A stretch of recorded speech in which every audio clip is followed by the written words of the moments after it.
അപ്പോൾ friends, ബീഫിനെ വെല്ലും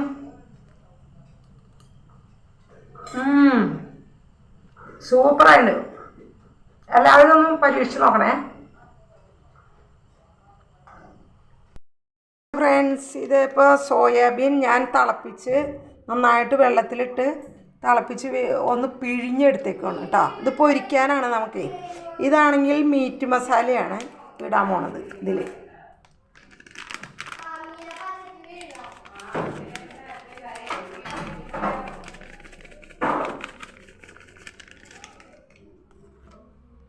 meet masala,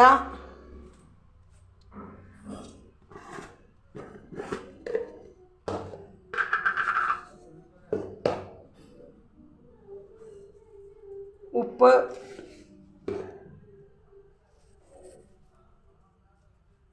meet masala, ഉപ്പ്, കുറച്ച് മഞ്ഞൾപ്പൊടി,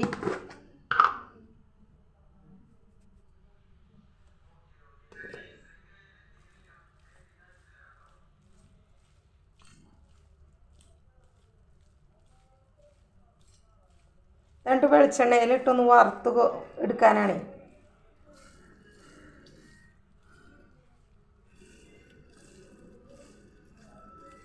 നന്നായിട്ട് പിഴിഞ്ഞെടുക്കണം, വെള്ളമില്ലാണ്ടേ. ഇങ്ങനെ പിഴിഞ്ഞാൽ വെള്ളം പൊക്കോളും. അങ്ങനെ പിഴിഞ്ഞെടുക്കണം.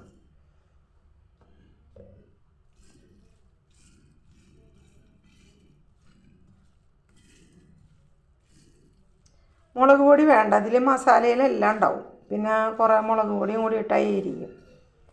അപ്പോൾ ഇത് മതി. കുട്ടികൾക്കൊക്കെ കഴിക്കാനൊക്കെ ഭയങ്കര ഇഷ്ടമായിരിക്കും. അതിന് വേണ്ടിയിട്ടാണ്, കുട്ടികൾക്ക് വേണ്ടി തന്നെയാണ് ഉണ്ടാക്കണത്. ലേശം മുളക് പൊടി വേണമെങ്കിൽ ഇടാം, ഒരു കളറിന്.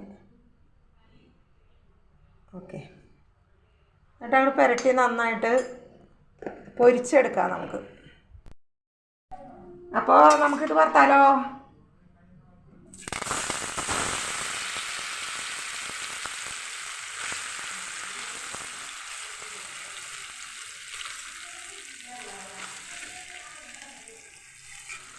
നമുക്കിത് വറുത്ത് എടുക്കാം. നന്നായിട്ട് തിളച്ച വെളിച്ചെണ്ണയിൽ ഇട്ട് കഴിഞ്ഞാൽ, ഒരു പൊടിക്കൈയാണ് പറയണത്, നന്നായിട്ട് തിളച്ച വെളിച്ചെണ്ണയിൽ ഇട്ട് കഴിഞ്ഞാൽ വെളിച്ചെണ്ണ കുടിക്കില്ല. അത് പഴംപൊരി ആവട്ടെ, പരിപ്പ് വട ആവട്ടെ, വറവ് പലഹാരങ്ങളായാലും മീനായാലും എന്തായാലും നമ്മൾ നന്നായിട്ട് വെളിച്ചെണ്ണ തിളച്ചോന്ന് നോക്കിയിട്ട് വേണം ഇടാനായിട്ട്. അല്ലെങ്കിൽ വെളിച്ചെണ്ണ കുടിക്കും. അതുപോലെ ഫ്രീസറിലും ഫ്രിഡ്ജിലിരിക്കുന്ന ഐസ് പോലെയുള്ള തണുത്ത സാധനങ്ങൾ എടുത്ത് ഉടനെ വെളിച്ചെണ്ണയിലിട്ടാൽ വെളിച്ചെണ്ണ കുടിക്കും. അപ്പോൾ എന്ത് ചെയ്യണം? നമ്മൾ പുറത്ത് വെച്ച് അതിൻ്റെ തണുപ്പ് മാറിയതിന് ശേഷം പതുക്കനെ പൊരിച്ചെടുക്കണം. ഓക്കെ. അത് പിന്നെ അതുപോലെ തന്നെ നമ്മൾ വേറൊരു കാര്യം പറയണം. ഇപ്പോൾ ഇത് തിളച്ചുകൊണ്ട് നിൽക്കല്ലേ, അപ്പോൾ നമുക്ക് പറയാൻ നേരമുണ്ട്. അപ്പോൾ ഞാൻ ഒരു കാര്യം പറയുകയാണ്. എന്താണെന്ന് വെച്ചിട്ടുണ്ടെങ്കിൽ, നിങ്ങൾ ഒരു ഇപ്പോൾ പാതിയമ്പറത്ത് നമ്മളിപ്പോൾ ഗ്യാസിൻ്റെ അടുത്തൊക്കെ ആയിട്ട് അത് ഇതൊക്കെ ആയി എങ്ങനെയെങ്കിലും ഇച്ചിരി ഉറുമ്പൊക്കെ വരികയാണെങ്കിൽ, ഉറുമ്പൊക്കെ വന്ന് പെട്ട് കഴിഞ്ഞാൽ എന്താ ചെയ്യുക? ഉറുമ്പ് പോകാനായിട്ട് നമുക്ക് ചാഴിപ്പൊടി, അതേമാതിരി ചോക്ക് ഒന്നും വരയ്ക്കാൻ പറ്റില്ല. കാരണം കുഞ്ഞു മക്കളുള്ള വീട്ടിൽ നമ്മളതൊക്കെ ചെയ്യുമ്പോൾ സൂക്ഷിക്കണം. അങ്ങനെ പല അപകടങ്ങളും ആൾക്കാർക്ക് പറ്റിയിട്ടുണ്ട്. അപ്പോൾ അതൊന്നും പറ്റില്ല. അപ്പോൾ നമുക്ക് എളുപ്പത്തിൽ ഒരു കാര്യം ചെയ്യാൻ പറ്റുന്ന ഒരു ടിപ്സ് ഞാൻ പറഞ്ഞുതരാം. എന്തിട്ടാണെന്നറിയോ? മഞ്ഞപ്പൊടി എടുക്കുക.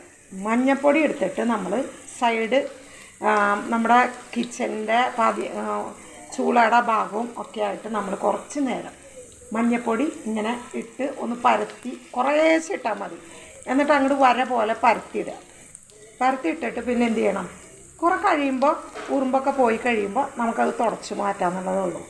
അപ്പോൾ പിന്നെ കുറേ ദിവസത്തേക്ക് ആ മഞ്ഞളുടെ മണം നിൽക്കുമ്പോൾ ഉറുമ്പ് വരില്ല. ഇത് എല്ലാവരും പരീക്ഷിച്ച് നോക്കുക. ഓക്കെ ആണെങ്കിൽ സബ്സ്ക്രൈബ് ചെയ്യുക, ലൈക്ക് ചെയ്യുക, അതേമാതിരി ഷെയർ ചെയ്യുക ഒക്കെ ചെയ്യുക. കാരണം എനിക്ക് വീഡിയോസ് ഞാൻ ഇതിടുണ്ടെങ്കിലും ഇത് കുറവാണ്, വ്യൂസും കുറവാണ്, എല്ലാം കുറവാണ്. അപ്പം നിങ്ങളെല്ലാവരും കൂടി സബ്സ്ക്രൈബ് ചെയ്യണം, ലൈക്ക് ചെയ്യണം, ഒക്കെ എല്ലാം ചെയ്യണം. എങ്കിലേ എനിക്കിത് തുടർന്ന് പിടിക്കാനായിട്ട് തോന്നുള്ളൂ.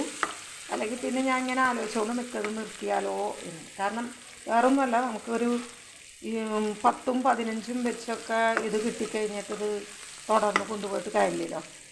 എന്ന് വിചാരിച്ചിട്ട് മനസ്സൊക്കെ മടുത്തു പോവുക. എപ്പോഴും ഞാൻ തുറന്ന് നോക്കും എന്തോരായി സബ്സ്ക്രൈബർ, എന്തോരായി ലൈക്ക് ചെയ്തവർ എന്നൊക്കെ. അപ്പോൾ എൻ്റെ ഫ്രണ്ട്സാണ് നിങ്ങളെങ്കിൽ എപ്പോഴും നിങ്ങൾ ഇത് വീഡിയോ കാണണം, ഷെയർ ചെയ്യണം, സബ്സ്ക്രൈബ് ചെയ്യണം, മറക്കരുത് കേട്ടോ പ്ലീസ്.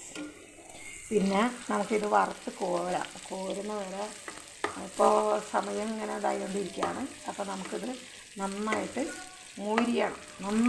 മൊരിഞ്ഞാൽ മാത്രമാണ് നമുക്കിത് കഴിക്കാൻ നല്ല ടേസ്റ്റ് ഉണ്ടാവുള്ളൂ. ഓക്കെ.